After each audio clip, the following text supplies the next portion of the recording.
2 weeks after the first race since lockdown, the 944 Challenge was back for one last weekend of action at Phillip Island.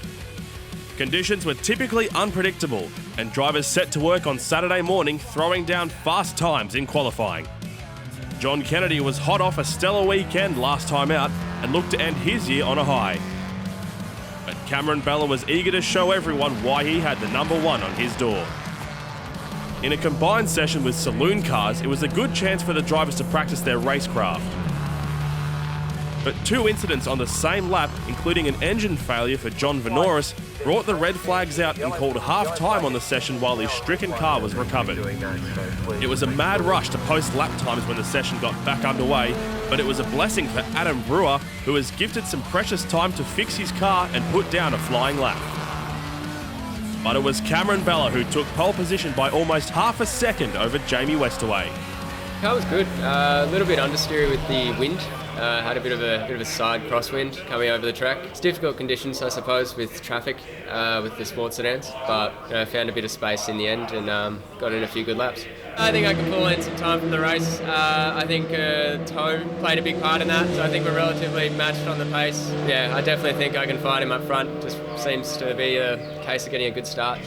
We haven't driven it a lot this year, but I'm comfortable with where we're at. I usually get a pretty good start, so I'm feeling good there, as long as I can keep my spot. And there's a few people with broken cars, so I've stolen a few positions. I've had a new engine this year and I've got new tyres, and it makes you feel a bit braver. Yeah, I'm happy where it is. I just got to get in the groove a bit better. Peter James had a last-minute gearbox change the night before, but he was ready to line up with the rest of the field for race 1. Fans still weren't allowed trackside, but they were still keen to get close to the action. Mark Torbitz almost missed the start from mechanical problems, but was able to rejoin and grid up at the back of the field. Bella got away well from pole, but Daniel Petzelis had a shocker from P6. Kennedy challenged Jamie Westaway early, but the number 28 swooped back in front.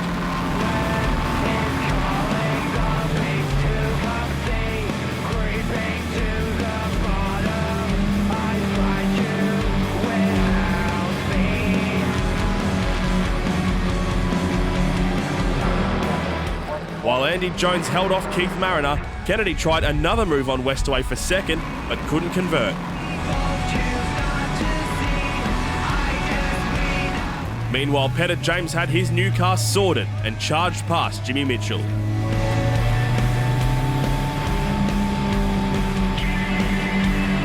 Jamie Westaway just couldn't shake Kennedy, and Torbitz wasn't about to lose touch of James. Back at the front, Bella was putting daylight between himself and the field, while Torbitz got the move done through turn 12.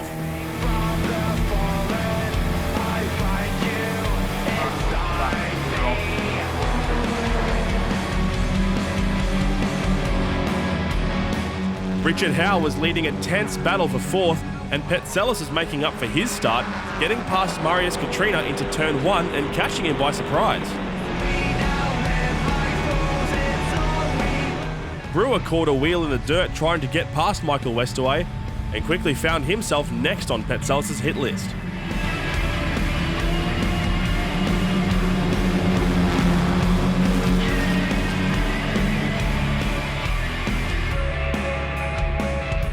Bella was still on the charge, and Brewer made a run for it to stay in 6th.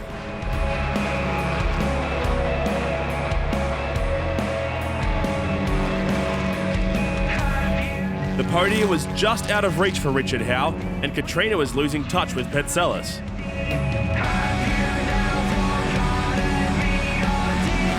James took advantage and got around him with the help of the draft.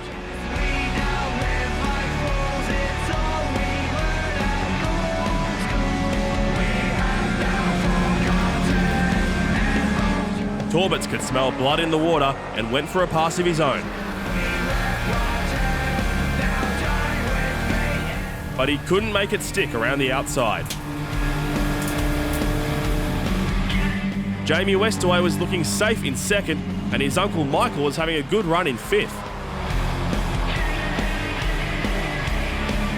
Katrina used the saloon car traffic to keep himself secure in ninth, but as the checkered flag waved, it was Cameron Bella who took the win in the first preliminary by 3.2 seconds. James Westaway and John Kennedy completed the podium, and Pettit James recovered to 8th after starting from the back of the grid. Good start, but I didn't get a really good qualifying. I got caught up behind a few cars. I sort of had a bit more pace than Jamie the first few laps. He sort of kept me back, which, he drove very well. And then later in the race, we sort of evened out, and then the last 2 or 3 laps, my tyres went away. I might have gone away. But yeah, no, it was a good race. Cameron won, he drove away a bit, and I probably shouldn't have hassled Jamie at the start, and he might have got to Cameron. But I hassled him, and then he sort of cut me off a few here and there, and I got a couple of problems with the car at the moment. I got a flat spot. There's an engine pipe on the engine that's not correct, and the car lacks speed down the straight, so I can't pass. So we're going to rectify that for tomorrow, and I should have pace tomorrow to be able to pass people. It was a long time since I'd been in the car, and I found it a bit nerve-wracking to start with, but we got a hold of it eventually. Racing the other cars was very difficult. It was okay when you're out by yourself. I could do pretty quick times. With some people around me, I found it pretty daunting, but really enjoyed it. It was good fun. Qualifying in 3rd position is pretty good for me, so that means I got a good car, so I just leave it the way it is. Hopefully there won't be any rain, and again I can just do a couple of little bits of fine tuning, and hopefully we'll be able to move up the table this time rather than just down a little bit. Sunday brought with it a chance of rain, and a schedule change meant the second preliminary was shortened to just a 3-lap race. Petsellis had an even worse start, and James had to take evasive action. The top 4 drivers made an early break for it and battled into turn 1.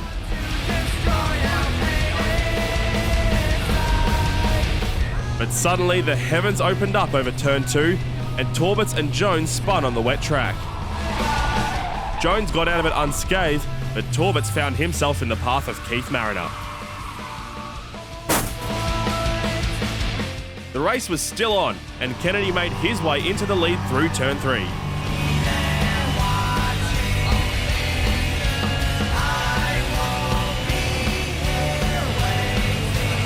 As the rest of the field tiptoed through, Bella bowled it wide through Siberia and gifted second place to Jamie Westaway.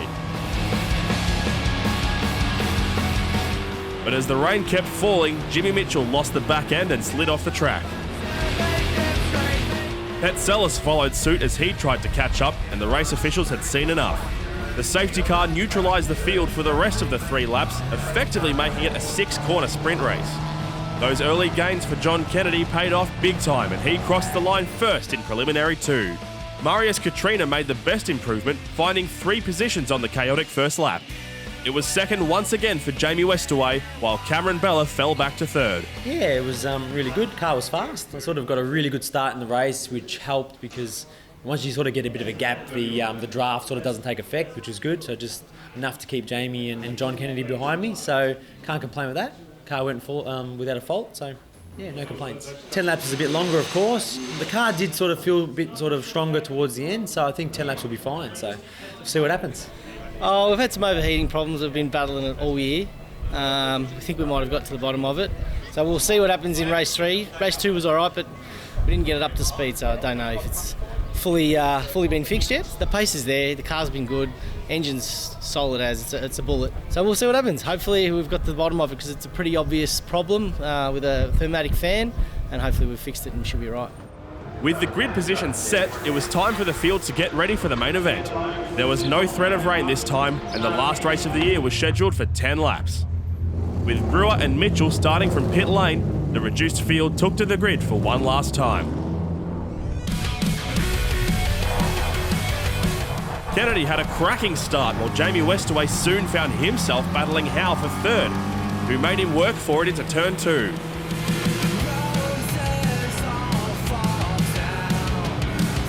Bella hounded Kennedy from the get-go, while Michael Westaway had a poor start of his own.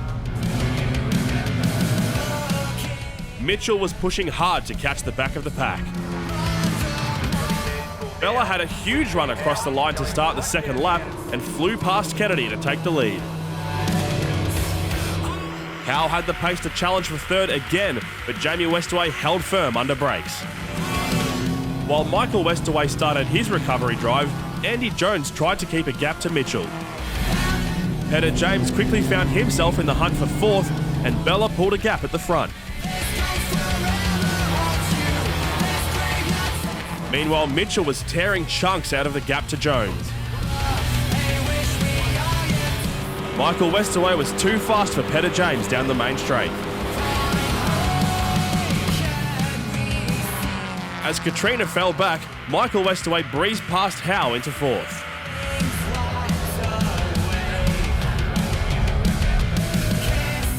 Jamie Westaway was pushing Kennedy hard, but Bella was almost out of sight.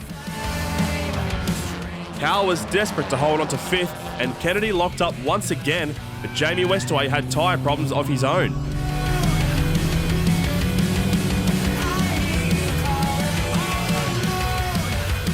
Michael Westaway was clear in fourth, but Howe was on the ragged edge. Kennedy found himself a gap in second, and he was pushing hard to chase down Bella. Mitchell was getting closer still to Jones, but the checkered flag beckoned for Cameron Bella, who won the main event by over 5 seconds from John Kennedy.